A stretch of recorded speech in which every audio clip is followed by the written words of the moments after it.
Welcome back to Brazil Crypto Report. Today I'm joined by Fábio Araujo, who's the coordinator of the Drex project at the Central Bank of Brazil. We discussed the bank's initiative to create a CBDC and tokenization environment that aspires to rewire the plumbing of the Brazilian financial system.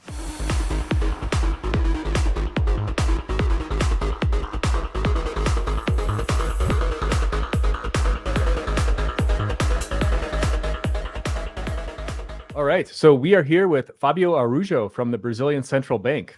Fábio, it's great to have you here. Thank you, Aaron, for having me here. It's a pleasure to talk about Drex and to make this project known for the broader audience that doesn't speak Portuguese and doesn't have the opportunity to read all the things that we're doing and to attend to other events that we are trying to make sure that the information reaches the population. Thank you very much for the opportunity. Amazing. Yeah, thanks so much for being here. It's really a pleasure. Really excited to talk about Drex here today and what you guys are doing. And before we dive into that, would love for you to just give yourself a quick introduction, kind of your background and your work at the bank and your work on the Drex project now. Right. Well, my name is Fábio Araujo. I've been working at the central bank since 1998. It's been 25 years, a lot of time already. And I worked at the implementation of the inflation targeting regime in Brazil in 1999. I was in the team that wrote the initial simulation program for forecasts of inflation that we use in the monetary policy conduct here in Brazil. I'm an electrical engineer. That's why I was hired for that. And afterwards, I got a PhD in economics. I'm an expert in monetary policy, and I've been working on several different subjects in the central bank, putting together innovation, technology, and macroeconomics. And that's why I was selected by the governor to run this project. It's a project that has several different fronts. We need to work on the regulatory front. We need to work on the technological front. We need to work on the economics front. Then someone that has this view and a large experience at the central bank was seen by the government as the person that would be adequate to run this project. Yeah, absolutely. And anything of this scale and magnitude really requires such a multidisciplinary kind of expertise, right? So it's not just software engineering, it's not just economics, it's not just regulation. It's kind of, you really need to kind of fuse all these things together. So somebody with your background who has all these, this particular skill set seems very appropriate for that. Let's talk a bit about, from a high level, what is Drex, right? And there's a lot of interest in this project from outside of Brazil, but unfortunately, you talked about before, there's not a whole lot of like English language content on really explaining what this is. You know, I really don't think that people fully grasp kind of like the scope of this, of what you guys are trying to do. So would love for you to just give us kind of a brain dump on what is Drex and what is it that you're trying to achieve here? To begin the discussion about Drex, we need to understand that Drex is a CBDC, but it's different from most CBDCs that are being discussed by other central banks around the globe. The main difference is that we think about Drex as not only a digital currency, but a digital currency together with a platform that can provide the infrastructure for a tokenized economy. And you may find that weird. Why would the Central Bank of Brazil try to achieve that? Why to put together infrastructure for a tokenized economy? We think that with the tools in this sort of platform, we can democratize the access to financial services. The final objective, what we are looking to achieve here, is to democratize the access to financial services in Brazil. We have already a lot of engagement in the digital payments market that we achieve through PIX, but beyond payments, there are lots of other financial services that we need to provide in a better way, in a more accessible way to the Brazilian population. Credit, investment opportunities, insurance, and all sorts of different aspects to help people to plan their financial lives. And I think that this technology has all the tools that are necessary to achieve that goal. Could you give us maybe just a bit of an overview on the architecture of this? Like, how is this kind of how like once all the pieces are together here, like how will this actually function? Like, what are the pieces of the stack that you guys are building right now? We are building a permission blockchain network that uses Ethereum Virtual Machine. This is the technology for programming that we using in this platform. It's a permission, and only authorized entities are running right now, and we think that must continue to be like that. That's not only a feature of the pilot that we have. We think that everybody running a node and deploying smart contracts into this platform needs to be an authorized entity by the central bank under the supervision of the central bank. That's very important for the integrity of the system. And in the system, we see a wholesale currency that would be issued by the central bank that would be used to settle transactions among the node operators, these authorized entities, and the public, the final consumer would access the services of this platform via these entities that are running the nodes, that are managing the wallets. They are the ones running the code behind the scene, and the people would just make as they do today. They go to the bank app, and there are some transactions that they would like to make, but some of these transactions would need to rely on another technology, and then the bank is going to access that technology on the behalf of the person. And then you would have access to features as composability, reusability of code, and you could access services that are provided by other parties in the same environment. It opens up the possibilities for the fintechs to create new products, and that's quite important for us because we want to democratize the access, and competition is something very important for that. And we think that into this environment, we can bring more firms, more fintechs, new ideas to provide services for the population. And apart from these two sorts of currencies, the wholesale currency and the retail currency that is issued by the banks or non-bank PSPs, we would have the assets in a tokenized form to be traded in this platform. That would be a multi-asset platform. That's what we are implementing, and we have already implemented in the pilot, and we need to grow this and to bring more businesses into this platform before opening for the public. And then, no, that's a great overview. And a number of points that I want to dive into. But I think, first of all, let's talk about the pilot. So it's been maybe 6-8 months or so since you've kicked off the pilot. And, I think there's some maybe like just growing pains of just getting people onto the network and just getting nodes spun up and all these kind of the beans and rice tasks, I guess. But maybe talk a bit about how the pilot is going, what you're asking the participants to do, generally, like what the response has been, what you've learned so far, any other kind of reflections on that. Right. Well, I think that the pilot was great because we managed to have a huge market engagement. We wanted to have 10 groups. We ended up selecting 16 groups to take part in the pilot. That stresses our resources, but it was a huge demand by the market. Then that was a good thing because some other countries have problems because the market doesn't see the utility of the ecosystem yet. Then they don't want to participate. Here in Brazil, it was the opposite. The market wants to engage, and there was lots of proponents that we couldn't make them to enter in the pilot. that was a pity for us. But yeah, we couldn't get everybody on board. But that's very good.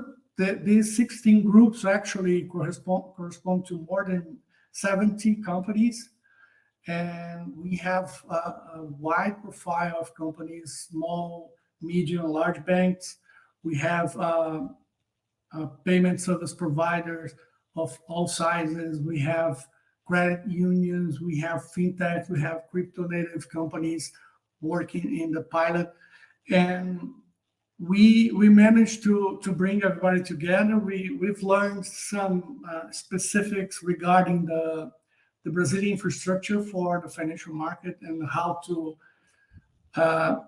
difficult it may be to engage lots of people in a wide band that we need for blockchain operation, because we have a private network in the Brazilian financial sector, and it's not a virtual private network. It's in fact a private network, and it doesn't follow the evolution of the internet in general. Then the broadband is not as broad. Therefore, we needed to make arrangements to increase the bands that the banks were using to access, so this emulations and the simulations would not bring problems for the financial market. That was something interesting for us, and we are writing the initial family of smart contracts. These smart contracts rely only on pseudonymity for privacy. That's not what we want to make at the end of the pilot, but this first generation is already done. The participants have tested. They put together the nodes. They are operating the nodes, and they are running these smart contracts already. And in December, we started to run privacy solutions based on zero knowledge proof algorithms. And we have started some of the tests already.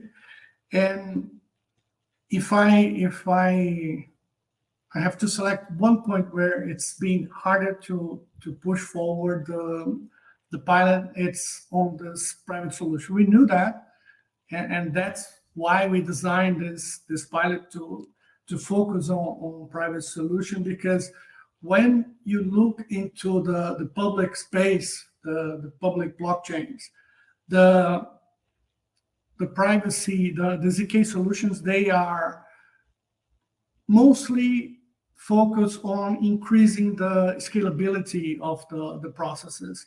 They are not that concerned about privacy, and we have a very stringent law for data privacy of individuals here in Brazil, pretty much inspired by the European law, the GDPR.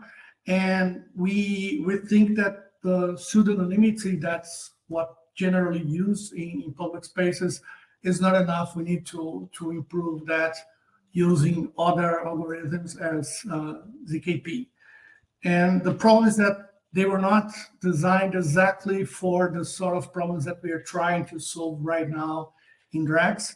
And then we need to tweak the algorithm, and they are quite complicated, but we are working together with the market and with some cryptographers that are helping us to develop the solutions.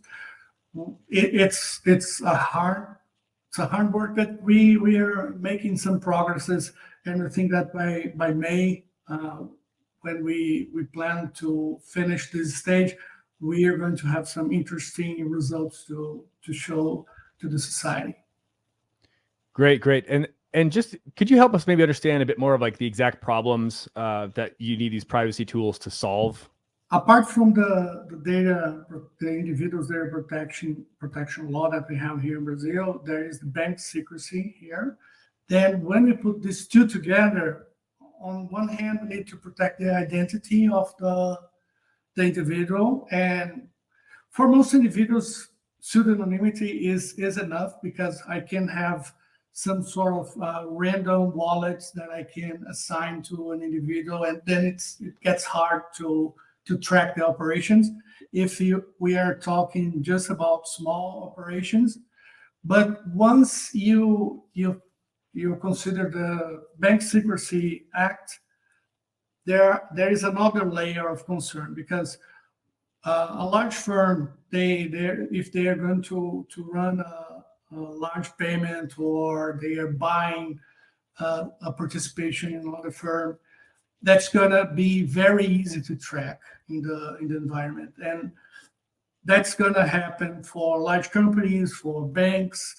Then we cannot assure that all the transactions of the population and all the transactions of the banks and the large firms are going to be protected. We need to find a way to make sure that both the data of the population is protected. That would be easy for most of the population, unless someone wants to target specifically one agent. We know that that's possible, even if you don't make a lot of large transactions.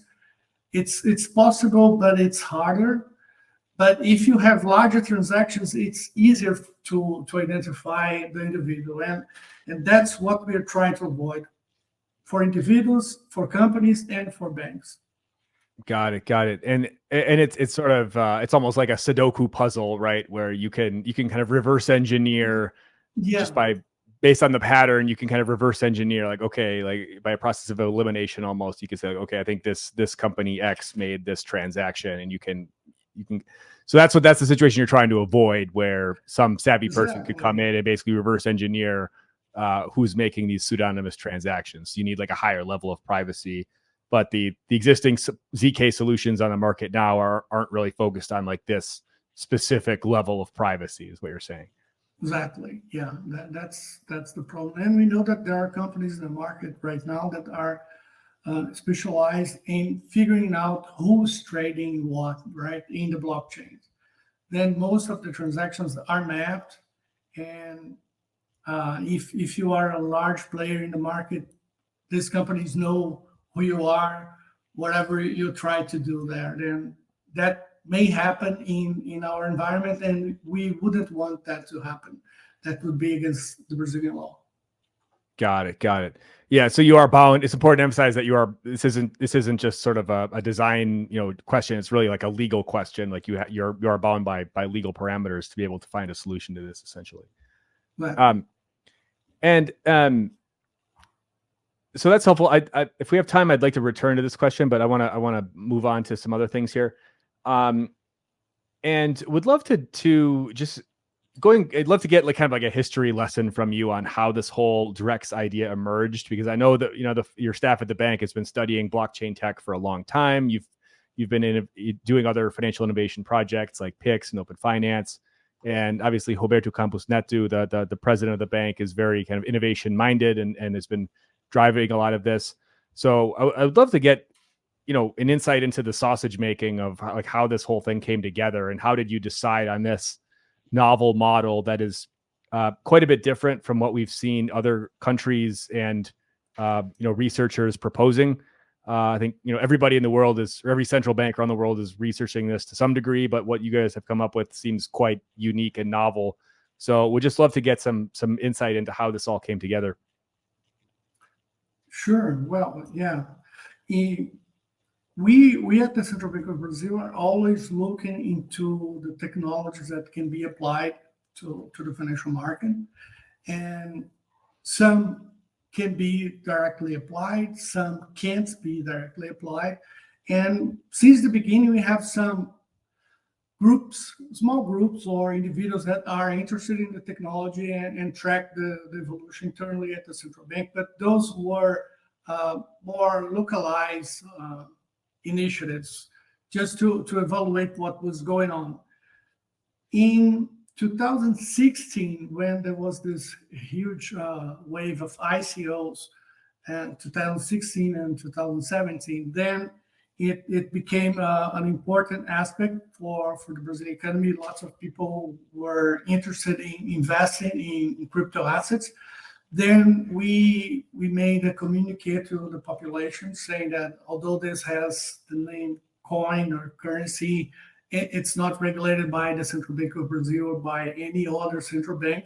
then it's a new sort of asset, and you need to be aware of what is that if you want to invest. There is nothing wrong in investing in a different sort of asset, but you need to be aware of what you're dealing with. And we made this communique to make that clear. And we run some tests internally to try to build some systems based on the blockchain technology. That was during 2017, 2018. And for all these problems that we are facing now and other problems that the technology had back then, we decided that the technology was not mature enough for us to engage in a project. But then in 2019, there was this global trigger. Facebook, today Meta, they expressed the willingness to make a global stable coin, and they had 3.2 billion active users then that became a problem that was not just a niche matter as it was before. It became a systematic problem, and therefore it called the attention of the central banks around the globe.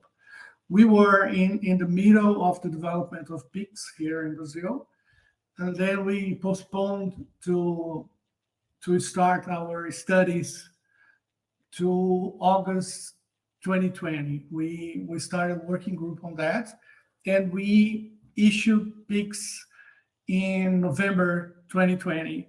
And then when we finished the working group, the first impressions that we had was, well, PIX is a success already.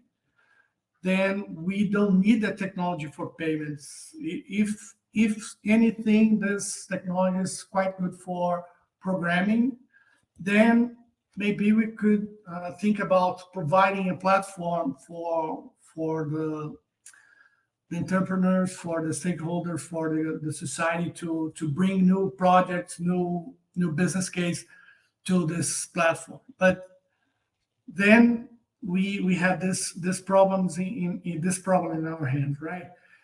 We provide a platform for new businesses to be developed on top of that. Then it's not the business of the central bank to create these new products. Our responsibility in this view is to provide the platform. But if the market doesn't want to provide new services, then the platform is not useful for the population. And that's why in 2021 we decided to open up it for the market to investigate what the market was willing to make out of this technology. And then along 2021, we have some meetings, some seminars. There's a series of webinars in the YouTube channel of the central bank. And we managed to see that the society was interested in using the technology, and the central bank workers were willing to investigate that further. We have people that are masters in that subject or are PhDs in that subject in different areas, in IT, in regulation, in economics, and we have this broad capacity built on the central bank to deal with these problems. Then we decided to call the market in 2022 to inquire the market, what do you want to make out of this technology? And we received 47 projects and selected 9 of them. And the reports are at the page of the central bank. They are quite interesting. We have some DeFi protocols, one by Aave, one by Visa. We have some DVP protocols focusing on different kinds of assets, real-world assets, financial assets, and crypto assets. And we had all sorts of different solutions, PVP, IoT, programmable money solutions. We've learned a lot in that. And we think that we help the participants also to gain a lot of knowledge about the possibilities of this market. But the problem that we noticed was the privacy problem, that each one of the applications would run fine in separate, but after this initial stage, we would want to bring all these applications together so they could interact. Then information would start to leak from one application to the other, and information would be revealed that we wouldn't need to because of the Brazilian legal constraints that we have. Then we needed to stop that, put it into the back burner for a while, and go back to the basics to provide an infrastructure and to test the privacy.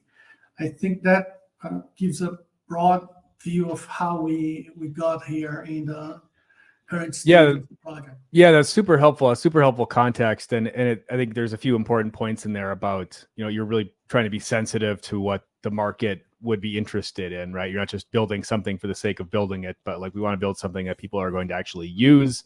And Pix was obviously quite successful. People like that. But you've set the bar pretty high for yourself with Pix. I must say it's gonna be tough to sort of replicate that success. But building things that and really engaging the market in the process and engaging the private sector has really seems like it's paid a lot of dividends in that sense. And going back to kind of the sandbox that you were mentioning there, like the Lift Challenge, which was kind of a sandbox for incubating some different business ideas that could come out of this. And I think, I speak for myself personally and some other folks that I've talked to just in the ecosystem lately, where there's kind of this confusion around like, what is Drex going to like actually look like in practice, right? Like we have kind of this like lofty vision of tokenizing the financial system, and what is this pragmatically going to look like, right?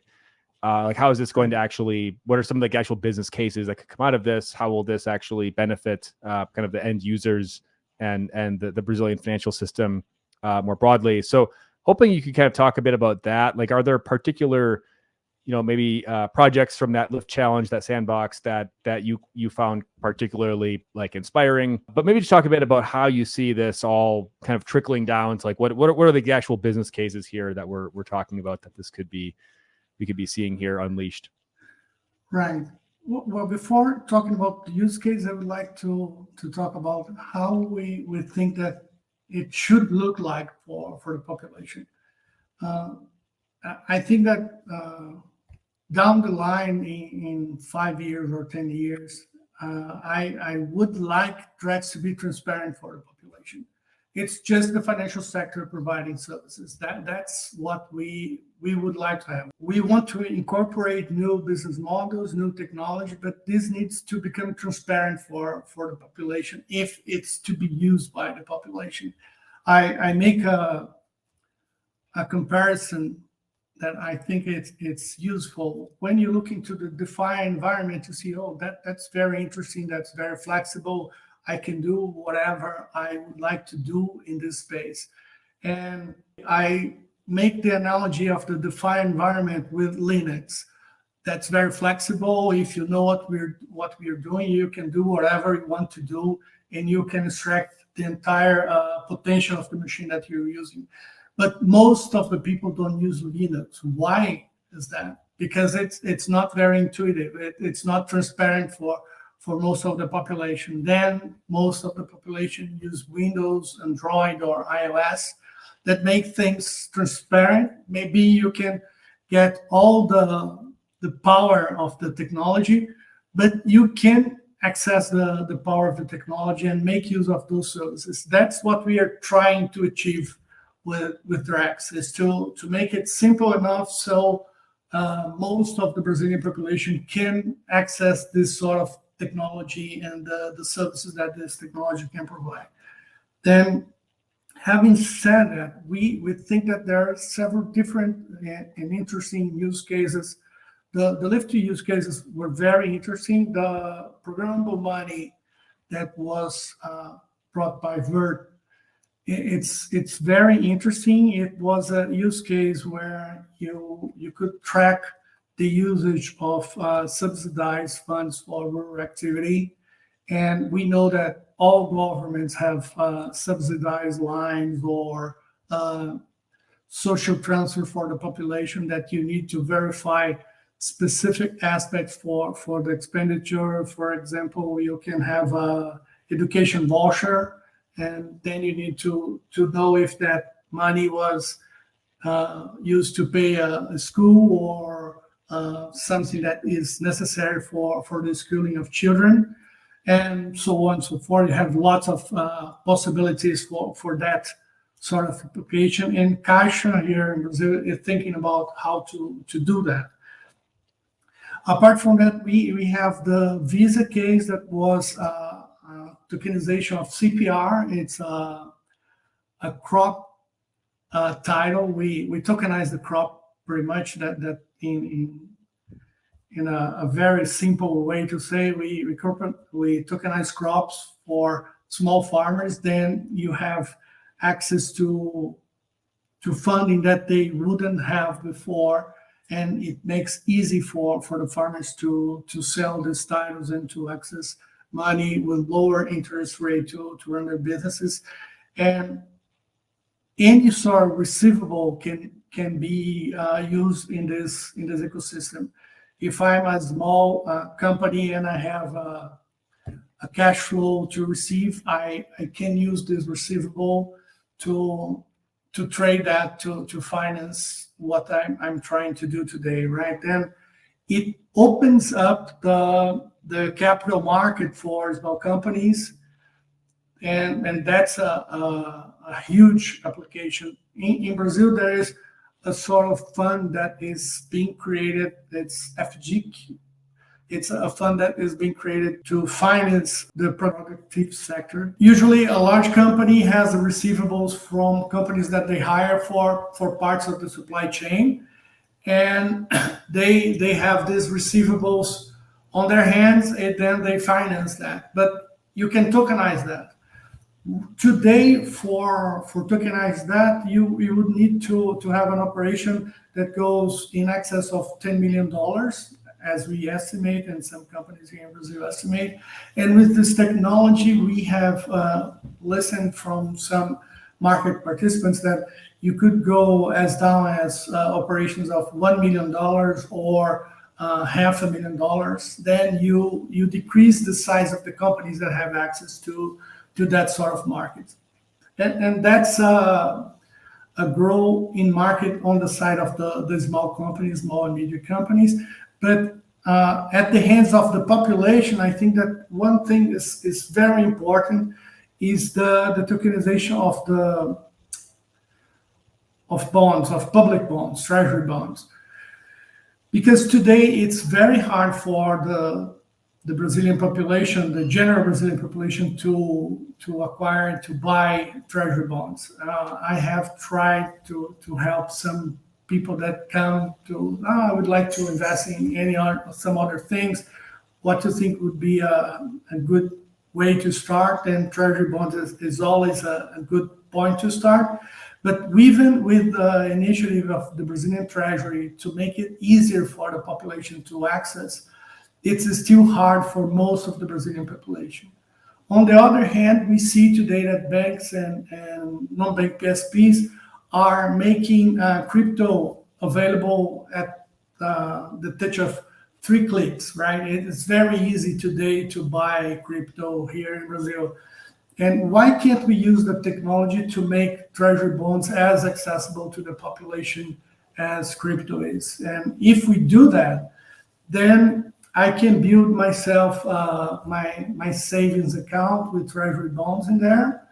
And if these treasury bonds are registered in the same environment as loans and other sorts of assets in the market, I can use those as collateral, and then my credit risk is not important anymore, right? Because the credit risk that is important is the treasury credit risk. Then the population can hold the balances in their savings account, but use those as collateral for the transactions for a loan that they need to run for some specific thing, with a very low interest rate. And once you have these basic assets in the market, I'm sure that the market is going to start building things on top of that.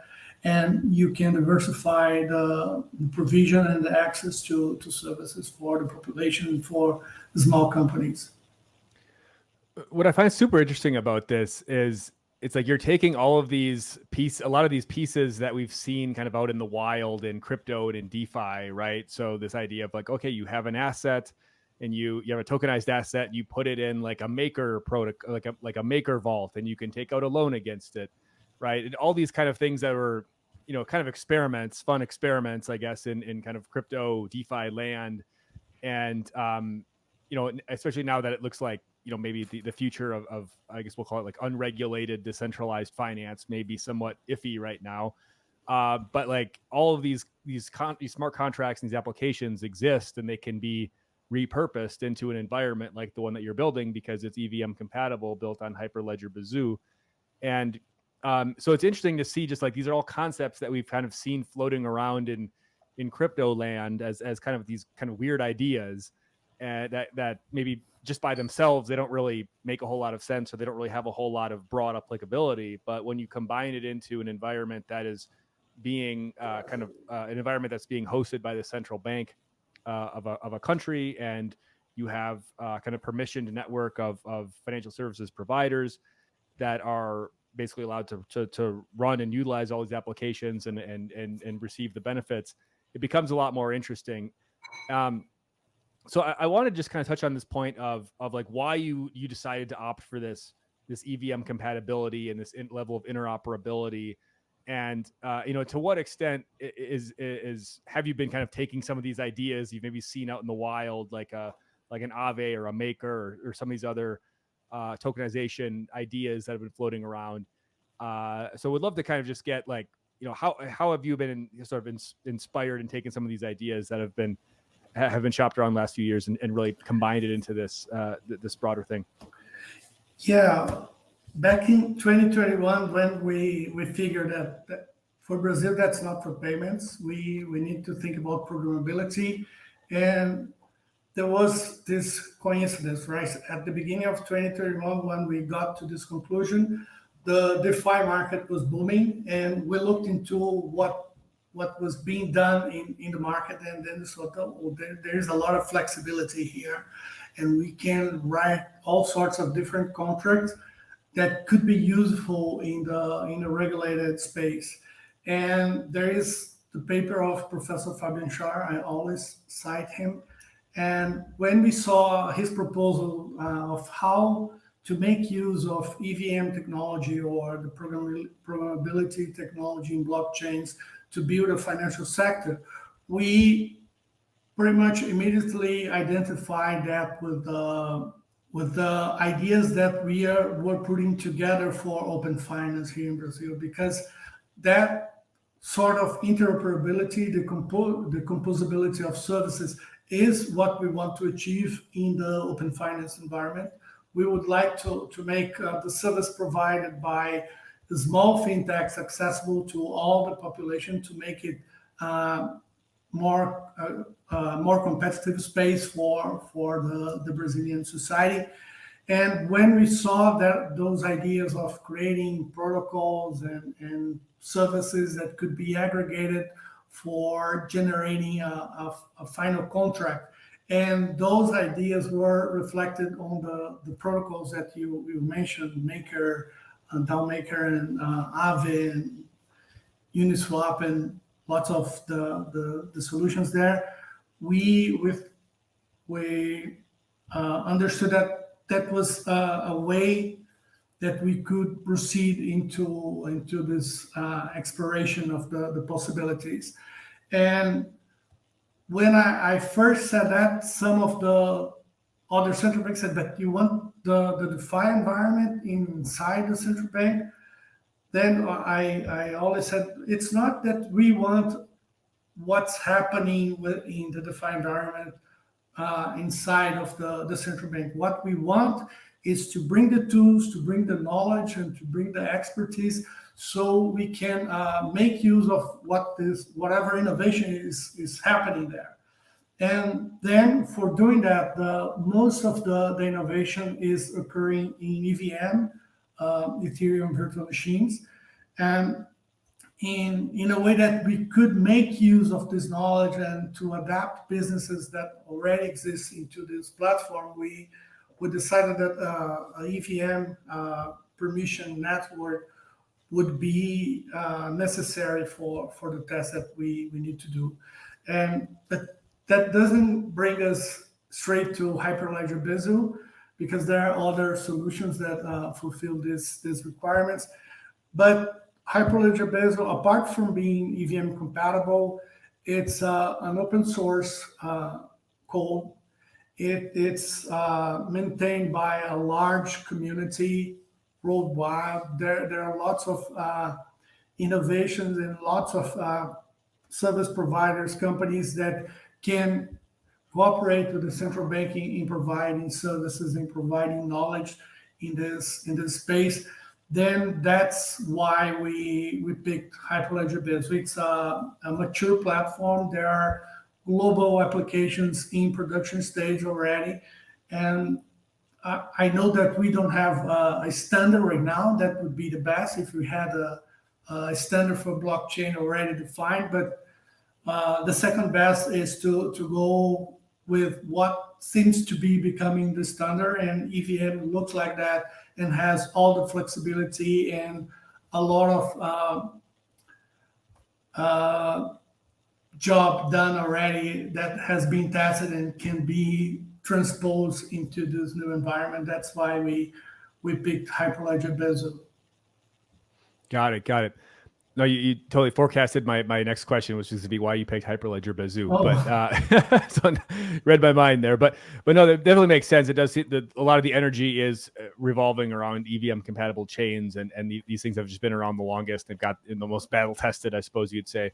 So it does make sense from that. But then keeping the open source mindset, I think, is really important, and probably not the easiest decision for you guys to make, because if it's open source, it means you can't fully control it, right? But there's obviously gonna be more innovation and more benefits that come from something like that.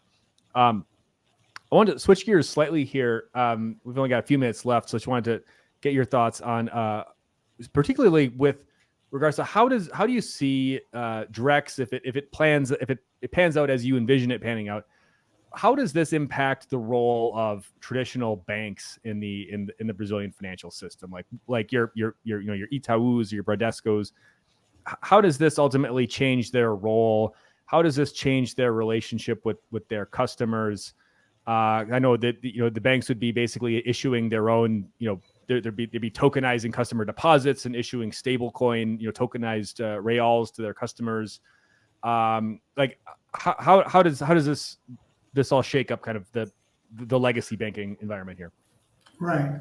I think that when you want to consider what Drex can make with the traditional financial sector, it's very similar to what open finance can make with the traditional financial sector. It's breaking information silence, and it's making the information available for the participants in the market. That's a natural thing for blockchain.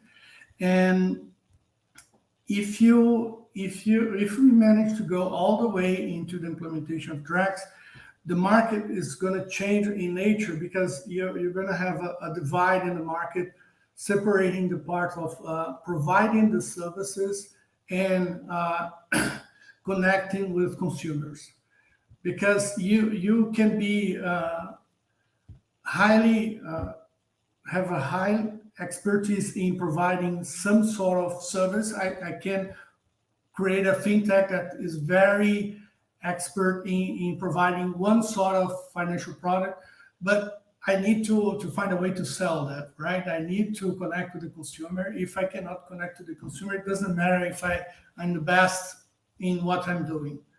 On the other hand, if I connect with the consumer, but I don't have a good product, they can look for another one, right? And what happens today is that everything is vertically connected inside the bank. And with this platform that we are making, this doesn't need to be connected inside the bank any longer, because you can have part of the process to be made by a fintech, and then you compose that with another service by another fintech or another service by the bank, and put this together to deliver the final contract for the consumer. Then you separate the market in two layers. One layer is providing the service, and one layer is knowing the client, right? It's like an analogy would be Netflix. They know me, and they make the suggestions of movies or series that I would like to enjoy.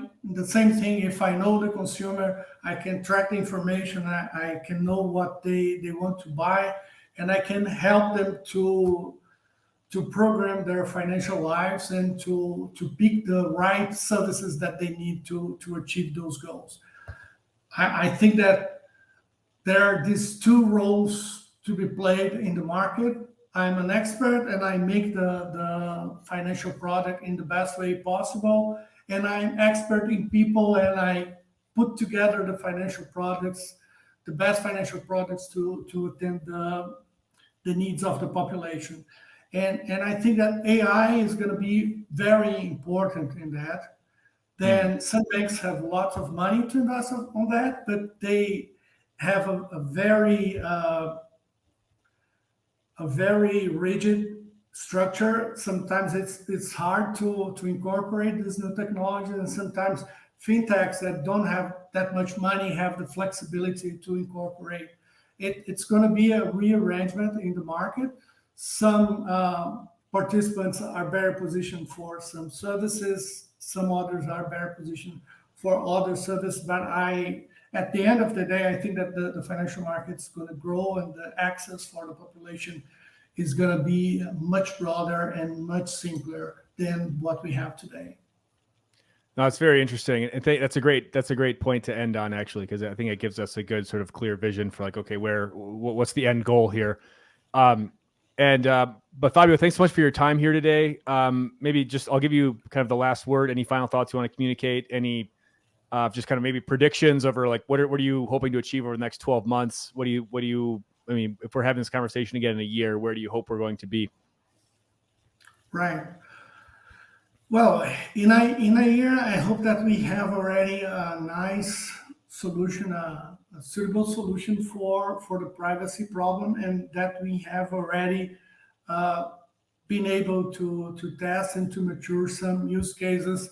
So we are in the position to open up the market for testing with the population, because right now we are testing only with companies, and that's very important to put the products together so we can bring the population, the society to try out those products.